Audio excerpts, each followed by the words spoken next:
नमस्कार विद्यार्थी मित्रांनो, मी प्राध्यापक नितीन सत्रे आपल्या सर्वांचं सह्याद्री करिअर अकॅडमी बारामतीच्या ऑनलाईन प्लॅटफॉर्मवरती सहर्ष स्वागत करतो. मित्रांनो, आज आपण वनरक्षक भरती याबद्दल बोलणार आहोत. तर आता लवकरात नेहमी खरं तर वनरक्षक पदासाठी भरती होणार आहे आणि या भरती संदर्भात तुम्ही अगोदरचेही उमेश रुपनवर सरांचे व्हिडिओ पाहिले असतील, त्यांनी माहिती दिलेलीच आहे. आज आपण या व्हिडिओमध्ये थोडक्यात सिलेबस आणि आपण जी त्या संदर्भात बॅच सुरू करणार आहोत त्याबद्दल बोलणार आहोत. तर बघा, वनरक्षक भरतीसाठी जो सिलेबस आहे ऍक्च्युअली बाकीचे तुमच्या फॉर्म भरताना तुम्हाला लागणाऱ्या गोष्टी किंवा तुमची शैक्षणिक पात्रता, शारीरिक पात्रता या संदर्भात तुम्हाला सरांनी मार्गदर्शन केलेलंच आहे. तर हेही सरांनी सांगितलं किंवा जे आपले सिलेबस आहे सिलेबस बद्दल पण सांगितलेलं आहे. तुम्हाला पुन्हा एकदा सांगतो की ऍक्च्युअली वनरक्षक भरती परीक्षेचा जो लेखीचा पेपर असतोय तो 120 गुणांचा पेपर राहतोय, 120, आणि त्यामध्ये विषयानुसार विषयनिहाय त्याची विभागणी केलेली असते. तर त्यामध्ये बघा, सामान्य ज्ञान 30 गुणांसाठी राहते आणि या सामान्य ज्ञान मध्ये बघा महाराष्ट्र राज्याचा भूगोल व इतिहास, वन, पर्यावरण, हवामान, जैवविविधता, वन्यजीव, पर्यावरण संतुलन या घटकांचा समावेश त्यांनी दिलेला आहे. सामान्य ज्ञान, तर ऍक्च्युअली आता सामान्य ज्ञान या विषयावरती म्हणजे आपल्याकडं आपण जी बॅच सुरू करणार आहोत, ऑनलाईन रेकॉर्डिंग बॅच आहे. यामध्ये तुम्हाला प्रत्येक विषयाला जे शिक्षक असणार आहेत ते त्या विषयाचा सखोल अभ्यास असणारे तज्ञ प्राध्यापक तुम्हाला मार्गदर्शन करणार आहेत. तर त्यामध्ये बघा, सामान्य ज्ञान मध्ये जो काही घटक आहे, जो काही सिलेबस आहे तो घटक तुमचा अगदी परिपूर्ण पद्धतीनं पूर्ण करून घेतला जाईल. त्यानंतर 30 गुणांसाठी मराठी व्याकरण आहे, 30 गुणांसाठी इंग्रजी व्याकरण आहे. बघा ऍक्च्युअली यामध्ये बघा सामान्य ज्ञान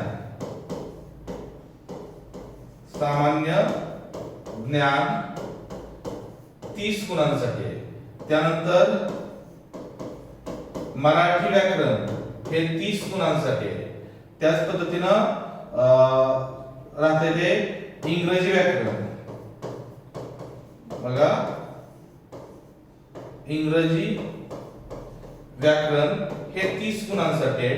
आणि त्यांनी बौद्धिक क्षमता या घटकावरती 30 प्रश्न आहेत. असे टोटल बघा, हे 30 गुणिले 4 120. तर 120 गुणांचा जो आपला हा लेखीचा पेपर असणार आहे बघा यामध्ये. तर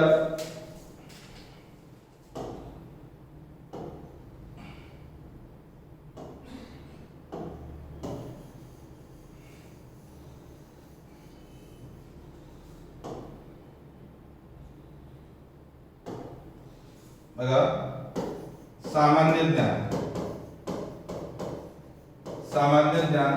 30 गुणांसाठी असणार आहे. त्याचप्रमाणे मराठी व्याकरण हे 30 गुणांसाठी असणार आहे. तसेच इंग्रजी व्याकरण 30 गुणांसाठी. आणि चौथा घटक आहे तो म्हणजे बौद्धिक क्षमता 30 गुणांसाठी असणार आहे. हे टोटल बघा 120 गुण इथं होतं. तर हा 120 गुणांचा पेपर असणार आहे. त्यामध्ये ऍक्च्युअली तुमचं सामान्य ज्ञान, मराठी व्याकरण स्वतः उमेश सरच घेतील, इंग्रजी व्याकरणचे थोरात सर घेतील आणि बौद्धिक क्षमता हा विषय माझ्याकडे आहे. आता बौद्धिक क्षमता यामध्ये बघा, बौद्धिक क्षमतामध्ये अंकगणित आणि बुद्धिमापन येते. बरोबर, अंकगणित आणि बुद्धिमापन. तर आपण थोडं बौद्धिक क्षमता या विषयाबद्दल थोडक्यात चर्चा करणार आहोत. तर या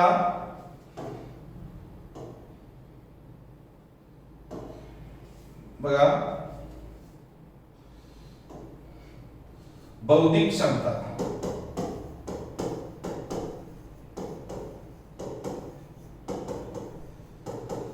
एकूण याच्यावरती 30 प्रश्न जर आपण पाठीमागच्या प्रश्नपत्रिकांचं विश्लेषण केलं, पाठीमागच्या वर्षी जी परीक्षा घेतली गेलेली होती, आता यामध्ये बौद्धिक क्षमतेवरती 30 प्रश्न विचारले गेले, 30 प्रश्न. आणि जर जेवढ्या प्रश्नपत्रिका पाठीमागच्या आहेत त्या तुम्ही एक वेळा जर बघितलं तर तुमच्या लक्षात येईल, त्या 30 प्रश्नांमध्ये त्यांनी विभागणी केली. काही प्रश्न गणित वरती आणि काही प्रश्न बुद्धिमापन वरती. तर त्यामध्ये बघा काही प्रश्नपत्रिकांमध्ये बुद्धिमापन, त्या 30 पैकी बुद्धिमापन या घटकावरती कधी 15 प्रश्न विचारले तर कधी 16 प्रश्न विचारले. 15 ते 16 प्रश्न बुद्धिमापन वरती विचारले. आणि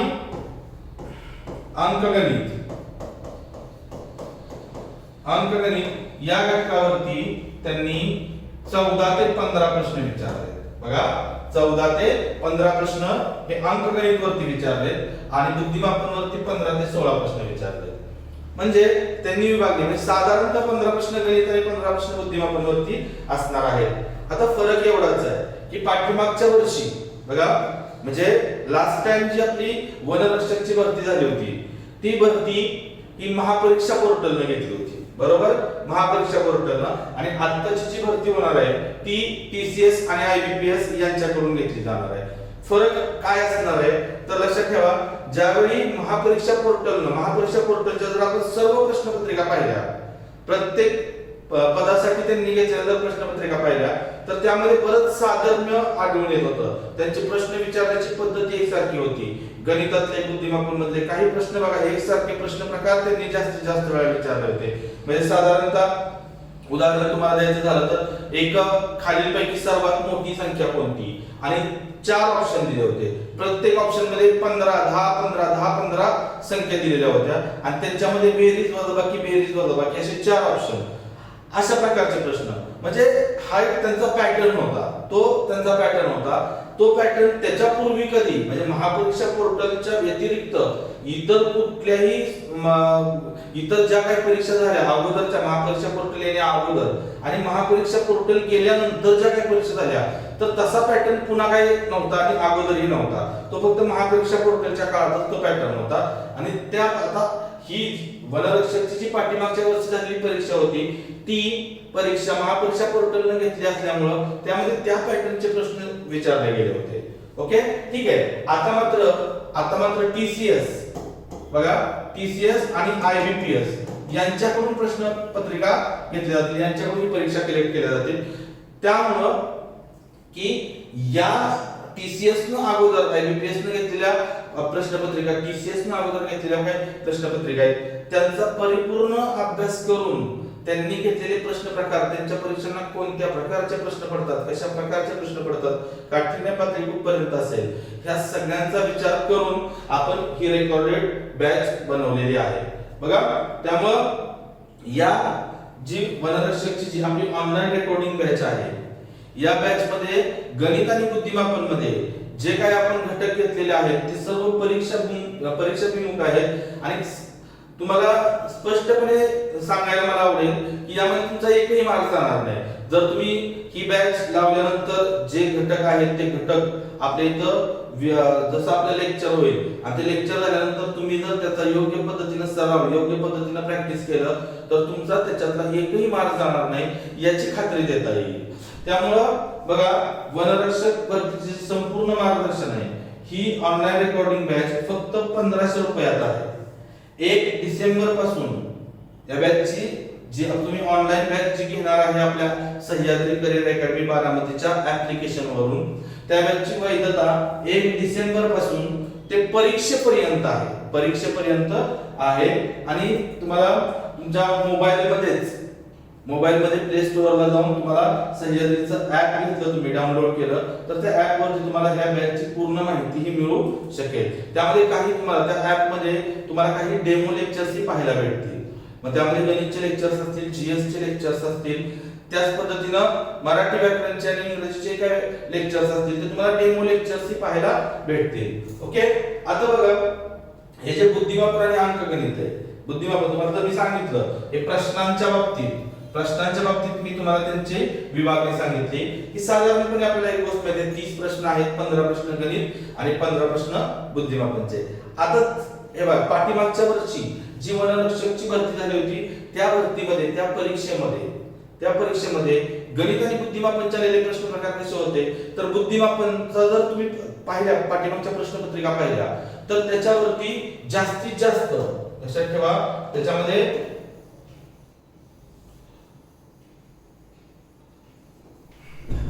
बघा त्यामध्ये बुद्धिमापन, जर आपण बुद्धिमापनचा विचार केला तर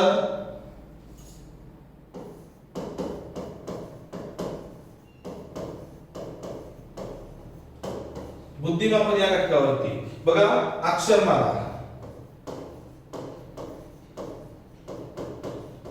अक्षरमाला, त्याच पद्धतीनं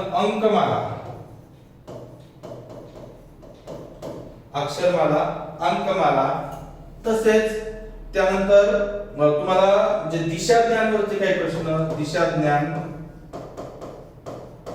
ज्ञान, बैठक व्यवस्था, त्यानंतर रांगा या घटकांवरती प्रश्न जास्त विचारलेले लक्षात येतील. बघा या घटकांवरती अक्षरमाला, अंकमाला, दिशा ज्ञान, बैठक व्यवस्था, रांगा या घटकांवरती प्रश्न जास्त विचारले असं तुम्हाला दिसून येईल. कधी तर पाठीमागची जी परीक्षा झाली होती वनरक्षकची ती, आणि मी तुम्हाला हे अगदी क्लिअर सांगितलेलं आहे की पाठीमागची परीक्षा ही महापरीक्षा पोर्टलने घेतलेली होती. त्यामुळं त्या परीक्षेला आलेले प्रश्न प्रकार महापरीक्षा पोर्टलच्या आणि आता होणाऱ्या परीक्षेला येणारे प्रश्न प्रकार सारखेच असतील असं नाही. प्रश्नांची पद्धत वेगळी राहणार आहे. महापरीक्षा पोर्टलचा पॅटर्न तो वेगळाच पॅटर्न होता. तो पॅटर्न आले असा इथं कॉपी पेस्ट करतील नाही.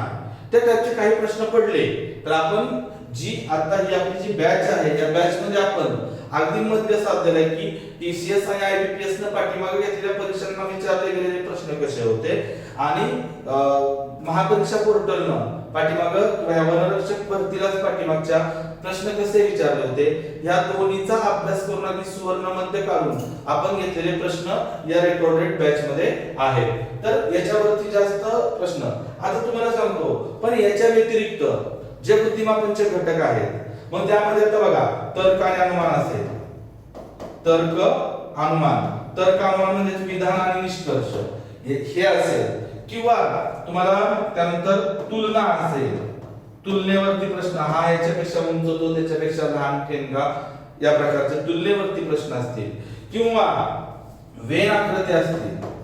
वेन आकृतीवरती प्रश्न असतील. त्याचप्रमाणे घनाकृती ठोकळे असतील. बघा घनाकृती ठोकळे असतील. घनाकृती ठोकळ्यांवरती प्रश्न जर पाठीमागच्या प्रश्नपत्रिकामध्ये पाहिजे तर बघा वेनाकृती, घनाकृती ठोकळे, तुलना, तर्क आणि अनुमान याच्यावरती प्रश्न दिसत नाहीत. पण याचा अर्थ तुम्ही जर फक्त महापरीक्षा पोर्टलच्या प्रश्नपत्रिका पाहिल्या आणि या वर्षीच्या वनरक्षक भरतीच्या परीक्षेची तयारी करायला लागला आणि ह्या घटकांवरती प्रश्न विचारले गेले नाहीत म्हणून जर आपण ते घटक इग्नोर केले, स्किप केले तर कदाचित आपल्या निकालावरती त्याचा परिणाम दिसू शकेल. कारण का माहित नाही जो सिलेबस बुद्धिमापनचा आहे, कारण 15 प्रश्न एकट्या बुद्धिमापनवरती विचारले जाणार आहेत.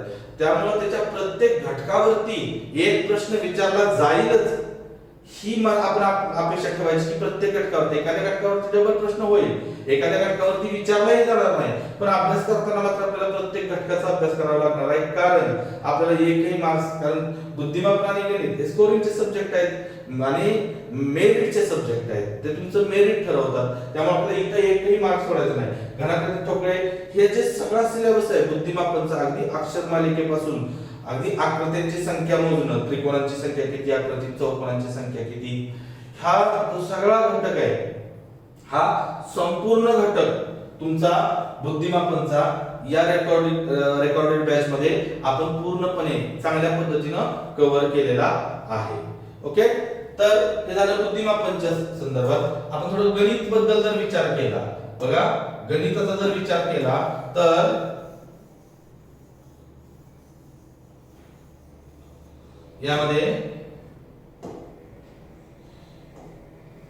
गणित बघा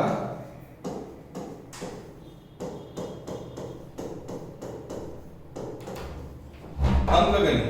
जर अंकगणिताचा आपण विचार केला तर अंकगणितामध्ये त्यांना जे अपेक्षित आहे अंकगणितामध्ये, जर आपण ज्या वनरक्षण भरती पाठीमागच्या वर्षीची महापरीक्षा पोर्टलने घेतली होती त्यामध्ये जर पाहिलं तर प्रश्न प्रकार कसे होते तुम्हाला मी थोडक्यात सांगतो की एक तर त्यांनी बेरीज वजाबाकी गुणाकार आणि भागाकार या प्रक्रियांवरती जास्त प्रश्न विचारले गेले होते. बेरीज वजाबाकी गुणाकार आणि भागाकार या ज्या मूलभूत प्रक्रिया आहेत याच्यावरती जास्तीत जास्त प्रश्न विचारले होते त्या प्रश्नपत्रिकेत. तुम्ही प्रश्नपत्रिका एक वेळ पहा, लक्षात ठेवा की तसाच पॅटर्न असेल असं नाही. तर त्यामध्ये बघा की म्हणजे हे जे मूलभूत प्रक्रिया आहेत या आपल्याला कधीही करणं गरजेचं आहे, प्रत्येक परीक्षेसाठी महत्त्वाचे आहे. मूलभूत प्रक्रियांवरती प्रश्न जास्त विचारले होते. आता मूलभूत प्रक्रियांमध्ये काय काय येतं? साधा पूर्णांक येतो, दशांश पूर्णांक येतो. साध्या पूर्णांकाची बेरीज वजाबाकी गुणाकार भागाकार, दशांश पूर्णांकाची बेरीज वजाबाकी गुणाकार भागाकार, सरळ संख्यांची बेरीज वजाबाकी गुणाकार भागाकार याच्यावरती प्रश्न जास्त विचारले होते. लक्षात ठेवा याच्यावरती प्रश्न जास्त विचारले होते. त्यानंतर त्यांनी शेकडेवारी, बघा शेकडेवारी या घटकावरती प्रश्न, पर्सेंटेज वरती प्रश्न जास्त विचारले होते. हे मी तुम्हाला पाठीमागच्या महापरीक्षा पोर्टलला ज्या प्रश्नपत्रिका होत्या त्यामध्ये सांगतोय, शेकडेवारीवरती जास्त प्रश्न विचारले होते. या मूलभूत प्रक्रिया शेकडेवारी याच्यावरती जास्त प्रश्न होते. या व्यतिरिक्त बघा शाब्दिक प्रश्न कमी होते जर विचार केला तर. शाब्दिक प्रश्न आता ऍक्च्युअली जर आपल्याला या वेळेस जे टीसीएस आणि आयबीपीएस कडून परीक्षा घेतली जाणार आहे त्यासाठी फक्त मूलभूत प्रक्रिया आणि शेकडेवारी एवढंच करून चालणार नाही, आपल्याला संपूर्ण सिलेबस करायचे आहे. मग यामध्ये तुम्हाला लसावी मसावी असेल, बघा लसावी मसावी असेल किंवा घातांक असेल, घातांक करणे असेल, त्याच पद्धतीनं बघा सरासरी असेल, रेल्वेवरचे प्रश्न असतील, त्याच पद्धतीनं तुमचे सरळ व्याज चक्रवाढ व्याज असेल. आता आपण ते शेकडेवारी पाहिले म्हटल्यानंतर त्याच्यावर नफा तोटा, हे शेकडेवारी मध्येच मोडतो. नफा तोटा याच्यावरती, सरळ व्याज चक्रवाढ व्याज याच्यावरती प्रश्न विचारले जातील. श्रेणीवरती प्रश्न विचारले जातील. श्रेणी बघा अरिथमेटिक प्रोग्रेशन, जिओमेट्रिक प्रोग्रेशन, अंकगणितीय श्रेणी, भूमितीय श्रेणी किंवा गुणोत्तरीय श्रेणी याच्यावरती प्रश्न विचारले जाऊ शकतात. कालकाम वेग वरती प्रश्न विचारले जातील. लक्षात ठेवा कालकाम वेग म्हणजे काय तर मजुरांचं किंवा ए एक काम एवढं दिवसात करतो, बी ते काम तेवढ्या दिवसात करतो, दोघांनी मिळून ते काम केलं तर किती दिवसात होईल, मधून एखादा सोडून जातो, असे वेगवेगळे प्रकार. त्यामुळे सगळे सर्व प्रकार प्रत्येक प्रकरणातला प्रत्येक प्रकार आपण यामध्ये क्लिअर केलेला आहे. कालकाम वेगवरती प्रश्न असतील. त्याच पद्धतीनं गुणोत्तर प्रमाण ह्याच्यावरती प्रश्न असतील. वयवारीवरती प्रश्न असतील, वयवारीवरती प्रश्न असतील. त्याच पद्धतीनं तुमचा वयवारी झाल्यानंतर ह्याच्यावरती बोट आणि प्रवाह, नाव आणि नदीचा प्रवाह याच्यावरती प्रश्न विचारले जातील. भूमितीवरती प्रश्न विचारले जातील. लक्षात ठेवा आता भूमितीवरती तर प्रश्न, भूमितीतले क्षेत्रफळ, परिमिती, घनफळ, पृष्ठफळ, त्यामध्ये ज्या आकृत्या आहेत. आता क्षेत्रफळ आणि परिमिती कोणाची काढली जाते? 2D आकृत्यांची, 2 डायमेन्शनल आकृत्या कोणकोणत्या आहेत तर वर्तुळ, त्रिकोण, त्यामध्ये अर्धवर्तुळे, त्रिकोणाचे प्रकार असतील, चौकोनाचे प्रकार असतील. चौकोनाचे प्रकार जसे 6 प्रकार पडतात: चौरस, आयत, त्यानंतर समभुज चौकोन, समांतरभुज चौकोन, समलंब चौकोन आणि पतंग, असे 6 प्रकार. जसे त्रिकोणाचे त्याच्या कोनावरून 3 प्रकार पडतात: लघुकोन त्रिकोण, काटकोन त्रिकोण, विशालकोन त्रिकोण. आणि बाजूवरून 3 प्रकार पडतात: समभुज त्रिकोण, समद्विभुज त्रिकोण आणि विषमभुज त्रिकोण. हे जे सर्व आहे किंवा जे याच्यावरचे सूत्र आहेत. मग चौकोनाच्या बाबतीत 6 चौकोन आहेत, त्यांची चौरसाचं क्षेत्रफळ बाजूचा वर्ग, त्याची परिमिती 4 गुणिले बाजू असेल. त्यानंतर आयताचं क्षेत्रफळ, लांबी गुणिले रुंदी, त्याची परिमिती 2 कंसात लांबी अधिक रुंदी. त्यानंतर समांतर चौकोनाचं क्षेत्रफळ असेल पाय गुणिले उंची. त्यानंतर समलंब चौकोनाचं क्षेत्रफळ असेल 1/2 गुणिले समांतर बाजूंची बेरीज गुणिले लंबांतर. किंवा समभुज चौकोनाचं क्षेत्रफळ असेल 1/2 कर्णांचा गुणाकार, म्हणजेच ते पतंगाचे एक क्षेत्रफळ तिथे राहतं. हे सगळं क्षेत्रफळ असेल, परिमितीची सूत्र असतील, घनफळ असेल बघा, घनफळ कोणाकोणाचं, घनफळ आणि पृष्ठफळ हे कोणत्या आकृत्यांचं असते तर 3D आकृत्या असतील, 3 डायमेन्शनल आकृत्या. त्यामध्ये म्हणजे घन, इष्टिकाचिती, वृत्तचिती, त्यानंतर शंकू आणि गोल या 5 आकृत्या आहेत. त्यामध्ये घनाचे घनफळ बाजूचा घन, घनाचे पृष्ठफळ 6 गुणिले बाजूचा वर्ग, इष्टिकाचितीचे घनफळ लांबी गुणिले रुंदी गुणिले उंची, त्याचं एकूण पृष्ठफळ येतं 2 कंसात लांबी गुणिले रुंदी अधिक रुंदी गुणिले उंची अधिक उंची गुणिले लांबी, तर 2 कंसात LB अधिक BH अधिक HL असं असेल. किंवा त्याच्यानंतर पुढे गेलो आपण वृत्तचितीच्या बाबतीत वृत्तचितीचं घनफळ येतं आणि वृत्तचितीचे पृष्ठफळ 2 असतात, एकूण पृष्ठफळ, वक्र पृष्ठफळ. आपण ते भूमितीच्या लेक्चर्स मध्ये डिटेल घेतलेला आहे. म्हणजे वृत्तचितीच्या बाबतीत वृत्तचितीचं घनफळ जर आपण विचार केला पाय r वर्ग h आणि त्याचं वृत्तचितीचं वक्र पृष्ठफळ 2 पाय r h आणि त्याचं एकूण पृष्ठफळ, असे 3 सूत्र त्याच्या बाबतीत आहेत. 2 पाय r कंसात r अधिक h. वृत्तचिती झाल्यानंतर शंकूचं घनफळ 1/3 पाय r वर्ग h, शंकूचं वक्र पृष्ठफळ पाय r l, शंकूचं एकूण पृष्ठफळ पाय r कंसात r अधिक l. त्यानंतर आलं शेवटी गोलाचं घनफळ 4 पाय r वर्ग किंवा 4/3 पाय r घन आणि त्याचं वक्र पृष्ठफळ 4 पाय r वर्ग. हे सर्व भूमितीचं जे तुम्हाला सांगितलं भूमितीतलं ते आपण सगळं म्हणजे भूमितीचा भाग वेगळा केलेला आहे, गणितचा भाग वेगळा आणि बुद्धिमापनचा भाग वेगळा केलेला आहे. तर त्या सगळं तुम्हाला ह्या बॅच मध्ये हे पूर्ण एकत्र तुम्हाला भेटून जाईल. अशा पद्धतीने ही जे आपलं हे मार्गदर्शन वर्ग असेल किंवा मार्गदर्शन बॅच असेल ऑनलाईन, ही आपल्या ऍप वरती फक्त 1500 रुपयात तुमच्यासाठी उपलब्ध आहे. जे कोणी इच्छुक असेल त्यांनी लवकरात लवकर बॅच करा, जेणेकरून तुमचं, कारण गणिताच्या बाबतीत की तुम्ही परीक्षा कधी येणार आहे, परीक्षा येण्याची वाट बघू नका. तर तुम्ही जेवढ्या लवकर तुमचा सिलेबस कव्हर कराल, त्यानंतर सिलेबस झाल्यानंतर तुम्हाला स्वतःला प्रॅक्टिस करण्यासाठी वेळ लागतो. परीक्षेचा दिवस आणि गणितचा सिलेबस तुमचा संपण्याचा शेवटचा दिवस, यामध्ये तुम्हाला जेवढा जास्त वेळ भेटेल तेवढा तुमच्या फायद्याचा आहे. कारण सिलेबस तुमचा सगळा शिकून झाला की त्यानंतर तुम्ही किती स्वतः प्रॅक्टिस करताय त्याच्यावरती तुमचे मार्क्स डिपेंड असतात. ओके, आणि हे तुम्हाला मी तो ऑनलाईन बॅच संदर्भात सांगितलं. तुम्हाला या संदर्भात आणखी जरी काही अडचण असेल किंवा आणखी तुम्हाला जरी काही शंका असतील या बॅच बद्दल, तरी आमचा संपर्क क्रमांक दिलेला आहे बघा, 97 67 100 973 बघा. तर या कॉन्टॅक्ट नंबर वरती सुद्धा तुम्ही कॉल करून तुमच्या काही मनात शंका असतील तर याच्यावरती कॉल करून तुम्ही विचारू शकता या बॅच संदर्भात. आता हे ऑनलाईन बॅच, तशीच आपली ऑफलाईन बॅच सुद्धा उपलब्ध आहे. जे विद्यार्थी बारामतीला येऊ शकतात, बारामतीला इथं त्यांची राहण्याची आपल्या कॅम्पस मध्ये त्यांच्या राहण्याची, जेवणाची, नाश्ता, तसंच त्यांच्या फिजिकल जे तुमची शारीरिक क्षमता आहे ते फिजिकल संपूर्ण सुविधा आपली निवासी अकॅडमी आहे. त्यामुळे तुम्ही कॅम्पसला येऊन राहू शकता, जे ज्यांना शक्य आहे. आता महाराष्ट्राच्या कानाकोपऱ्यातून काही विद्यार्थी असे असतात की त्यांना इथं येऊन राहणं शक्य नाही, त्यांच्यासाठी आपण ही ऑनलाईन बॅच अवेलेबल केलेली आहे. ओके, तर आय होप की तुम्हाला ही माहिती आवडली असेल. या बॅच संदर्भात तुम्हाला जी काय आणखी एक्स्ट्रा माहिती हवी असेल तुम्ही या कॉन्टॅक्ट वरती कॉल करू शकता. ओके, धन्यवाद.